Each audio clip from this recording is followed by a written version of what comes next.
김창경 미래저축은행 회장이 미래저축은행 명의의 예금 203억 원을 인출하고 277억 원 규모의 은행명의 주식을 이미 처분한 혐의로 구속 수감됐습니다. 현행 저축은행법상 대주주에 대한 대출은 불법입니다. 이외에도 검찰은 김 회장이 차명으로 세운 자기 소유의 특수목적 법인 회사 등에 모두 3,500억 원의 고객예금을 불법 대출에 빼돌린 혐의를 수사 중인 것으로 알려졌습니다. 검찰은 제주 미래저축은행 본점을 압수수색했습니다.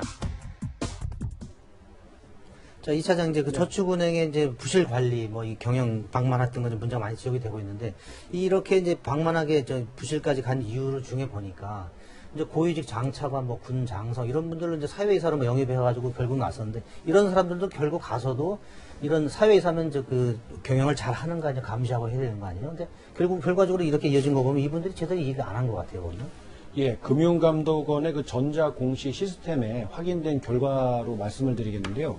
모두 이 세계저축은행에서 모두 23명의 고위직 내지는 정부 관료 그리고 언론계 출신 장군 뭐 이런 분들이 대거 저축은행의 임원이나 아니면 사회이사로 활동을 했던 것으로 확인이 됐습니다. 그 재밌는 것은 이제 그 여러 출신들이 많이 있는데 그 중에서 금융감독원 출신이 5명으로 가장 많다는 점입니다. 아무래도 그 영향력을 행사해 줄 것을 기대하고 저축은행들에서 이 임원으로 이렇게 채용하는 게 아닌가라는 의심이 드는 대목인데요. 그 사회이사로 좀 기용을 한 건지 아니면 로비스트로 쓰려고 한 건지 그런 의심이 들어요. 예, 그 대목이 좀 그 석연치 않은데요. 이분들이 역할을 제대로 했느냐 말씀하신 것처럼 했느냐는 그 의문이 좀 들고 있는데 이분들을 그냥 월급 주기 위해서 했다기보다는 영향력을 행사해주기 바라는 의도가 강하게 있었다라고 볼 수밖에 없는 대목입니다. 이렇게 금감원 출신이 5명이 있었고요. 그 다음에 언론계 고위직도 3명이 있었습니다. 그리고 그 판사나 검사 출신의 그런 판사 검사 출신도 있었고요. 그 다음에는 그 장관, 장태평 전 농림수산식품부 장관이죠.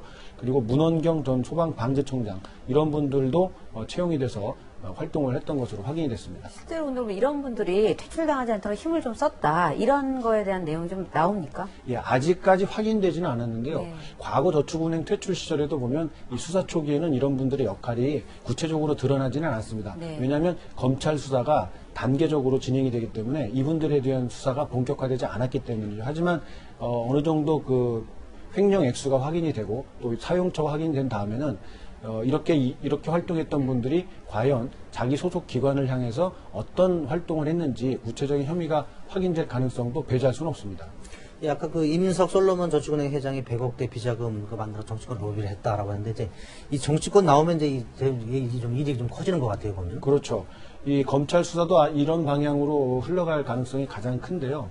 일단 그 100억 원을 그 조성한 경위부터 확인을 해보면 일단 그 임석 회장이 그 외국계에 그 선박을 하나 매입을 하는 과정에서 실제 가격보다 부풀린 다음 그 남은 차액을 비자금으로 조성했고 이 비자금으로 정치권을 향해서 로비를 하지 않았느냐라는 게 검찰의 시각입니다. 이 부분도 일단 수사 초기이기 때문에 좀 더 수사 상황을 지켜봐야 그 윤곽이 좀 드러날 것 같습니다. 네, 그 다음에 그 김창경 미래저축은행 회장의 그 횡령 액수가 뭐 신문마다 다 제각각이에요. 네. 어디는 뭐 1,000억대다, 어디는 그 정화일보는 3,500억까지 했는데 어쨌든 뭐 어느 쪽이든지 간에 이 횡령 액수가 눈덩이처럼 불어나는 것 같아요. 예, 지금 그 각 언론마다 이 횡령 액수에 대해서 편차가 좀 큰 편이긴 한데요. 오늘자 그 동아일보에서 단독 보도한 내용으로 보면 총 횡령 규모가 3,500억 원에 이를 것으로 좀 추정이 되고 있습니다. 가장 큰 대목은 그 골프장 사업을 하면서 1,500억 원을 횡령을 했다는 부분이고요.